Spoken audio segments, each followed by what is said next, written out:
Hello, my quilty friends. It's Stacy of Stacy Creates Stuff, and today we're talking about borders.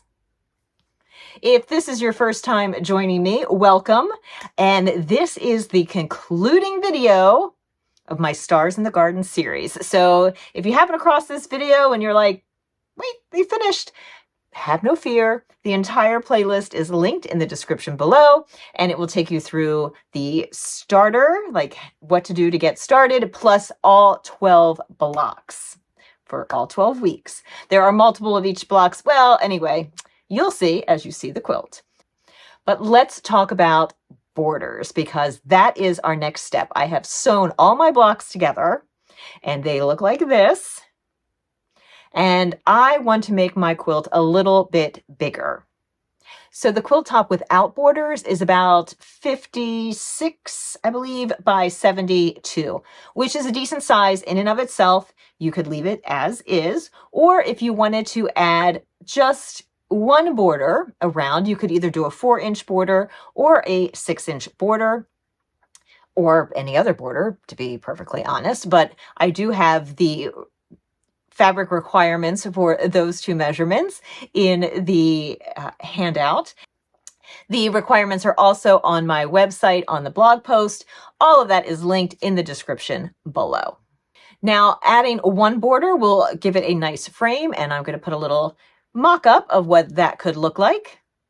But I am opting for a double border. So I am going to put a thin strip of white tone-on-tone, very similar to the white tone-on-tones that I used in my quilt. It's from the same collection, although I don't think the exact same fabric that I used.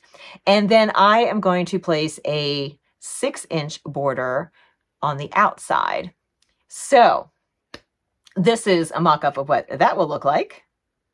So in order to prepare my bindings, I need to know how long to cut them. Now, of course, if everything was sewn perfectly together, I would know that I would need to cut those long side borders 72.5 inches. But, you know, the more blocks you have and the more pieces those blocks have, the more likely that there might be a little discrepancy between what actually measures and what is supposed to be the measurement. And that is why I use this method to figure out the length of each of my borders. I start by laying my quilt out on a flat surface, and I am going to measure down the center of the quilt and then down each side. Now I am putting the side borders on first, so I am measuring those lengths. I have written down each of those, and mine happened to be 72.25. And there was a little tiny shortage of fabric at that one spot, so it probably would have been 72.5, which would have been perfect. One edge was 72.5, and the other was 72.75. So I'm going to average all those together, and I'm going to go with 72.5. So, yay! I am cutting a total of 7 1.5-inch strips. That will make that finished 1-inch inner border, which I think is just enough to kind of give it a little frame before adding my outer border.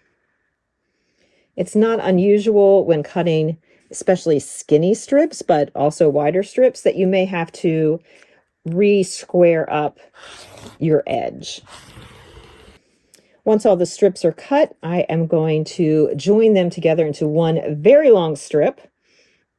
That will just make it easier to cut the lengths that I need. I like to join my strips together with a miter join, but you can certainly just do a straight join as well. All right, here I am. I have sewn together. There's a join there that you can see. And I have just doubled over my strip because I have to cut 2 that are exactly the same length. So I'm going to go ahead and just square off the end, because that is a selvage end right there. And then I'm going to measure my 72.5 inches, and I will cut that off. Now, part of this will be off camera because I have to use the edge of my mat and my camera doesn't reach that far.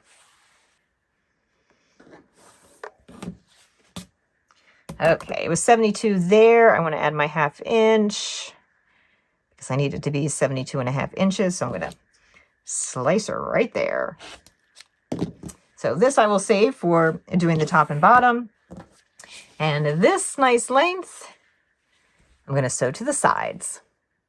Now, once those two borders are sewn into place, I lay my quilt out again. I have made sure that I have pressed it very well.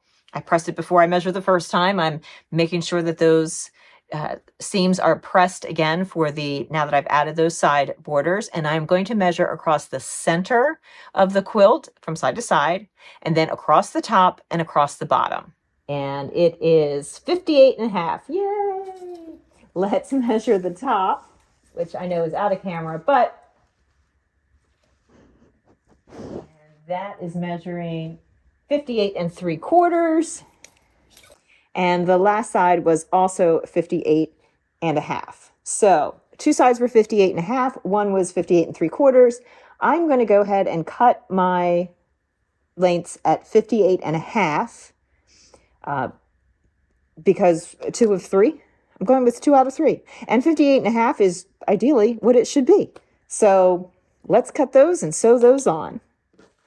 All right, I'm back to cut my top and bottom strips at 58.5 inches, which is what it worked out for me.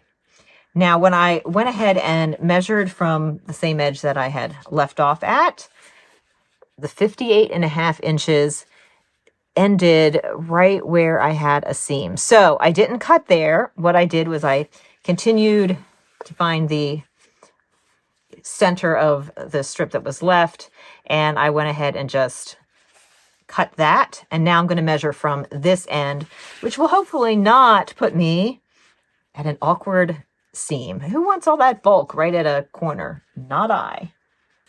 All right. This is the mark where I actually need to cut it.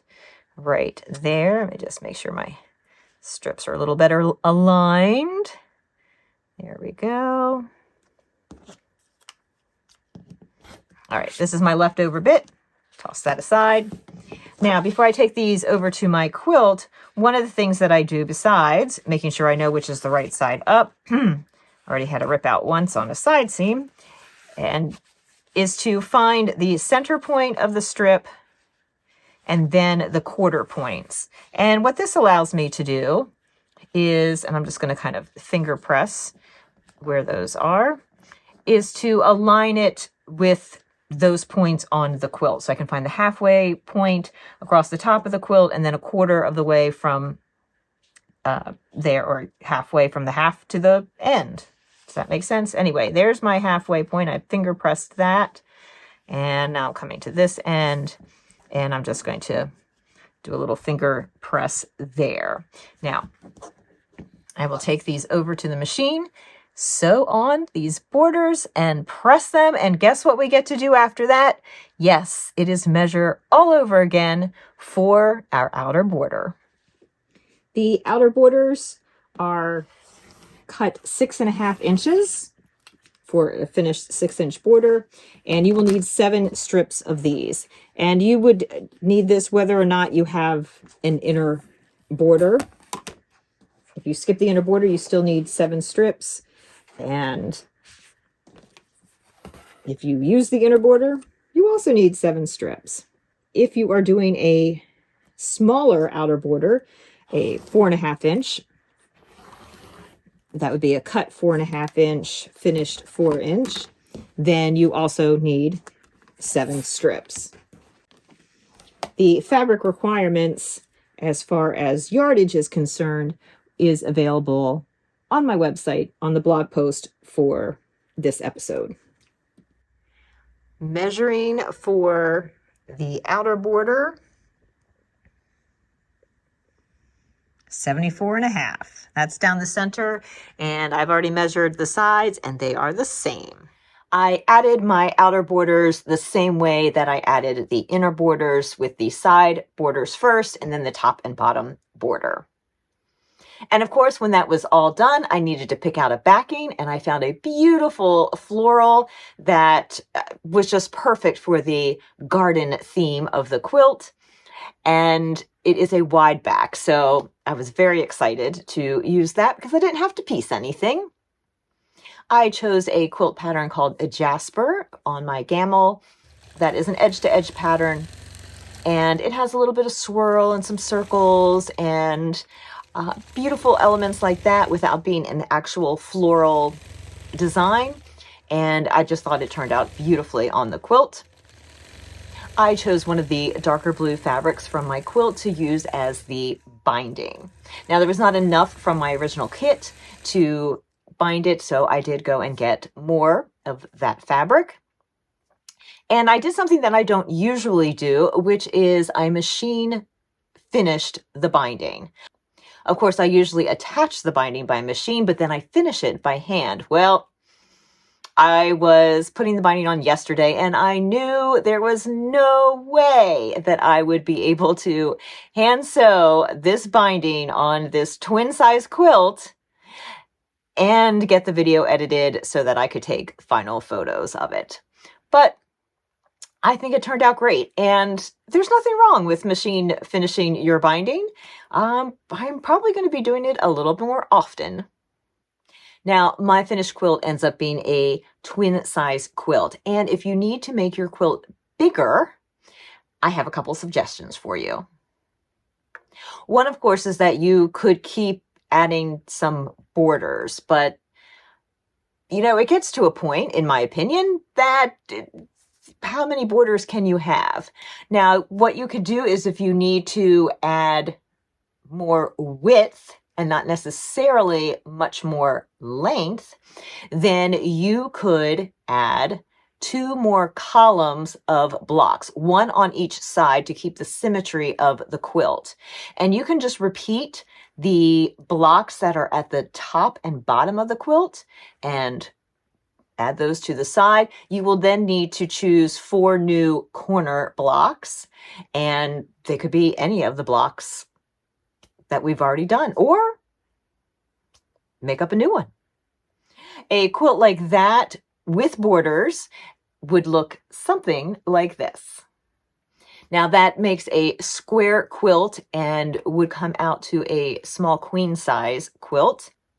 I hope you enjoyed this series. I had a ton of fun putting this quilt together, making the blocks, laying them out, and even adding the borders. I loved how the quilting came out on it, and I love the backing. I'm thrilled with the entire thing. There are still kits available at Vintage Pink and Green, and the quilt will be hanging in the store throughout the spring and early summer. So if you happen to be in the Snow Hill, Maryland area, come on by Vintage Pink and Green and you can see the quilt. I will be back next week with more videos. My plan is to make Tuesdays a tutorial Tuesday, but not always a quilt tutorial. And I think Fridays will be all about quilting. Might not be every Friday, might not be every Tuesday, but there will be a video every week, one way or the other, and sometimes 2. So I hope you will join me and subscribe to this channel, and I look forward to seeing you soon. Bye!